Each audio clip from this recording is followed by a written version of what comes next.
Assalamualaikum warahmatullahi wabarakatuh. Selamat pagi Anda sekalian. Berjumpa lagi kita pagi ini dalam pelajaran sejarah kebudayaan Islam. Minggu lalu kita telah membahas mengenai dua pembahasan. Pembahasan yang pertama yaitu mengenai pengertian sejarah dan pengertian sejarah kebudayaan Islam. Yang kedua mengenai kondisi masyarakat Arab atau Mekah pra-Islam. Masuk kita kepada pembahasan yang pertama mengenai pengertian sejarah dan pengertian sejarah kebudayaan Islam. Sebagaimana yang telah Anda cari dari berbagai sumber, pengertian sejarah adalah kejadian yang terjadi pada masa lampau yang erat kaitannya dengan manusia.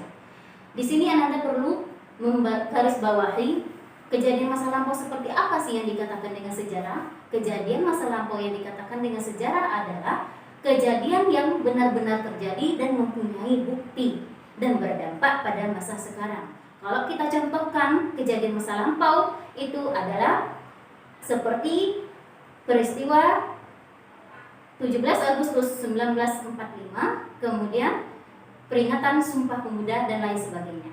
Kemudian masuk kita mengenai pengertian sejarah kebudayaan Islam. Sejarah kebudayaan Islam adalah kejadian yang terjadi pada masa lampau yang di dalamnya terkandung nilai ilmu pengetahuan, moral, hukum, norma, dan adat istiadat beserta kebiasaan-kebiasaan yang terdapat pada masyarakat yang berkaitan dengan Islam itu sendiri, mulai dari Nabi Muhammad SAW sampai pada masa sekarang ini. Nah, itulah mengenai pengertian sejarah dan sejarah kebudayaan Islam. Kemudian masuk kita kepada pembahasan kita yang kedua, yaitu mengenai kondisi masyarakat Arab pra-Islam. Di sini ada 4 kondisi yang akan kita bahas. Kondisi kepercayaannya, kondisi sosialnya, kondisi ekonominya, dan kondisi politiknya.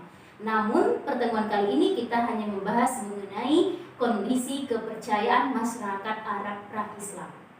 Bagaimana kondisi kepercayaan masyarakat Arab pra-Islam?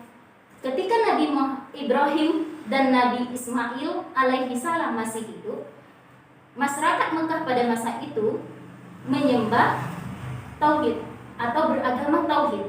Artinya adalah masyarakat Mekah pada masa itu beragama satu Tuhan, tidak banyak Tuhan.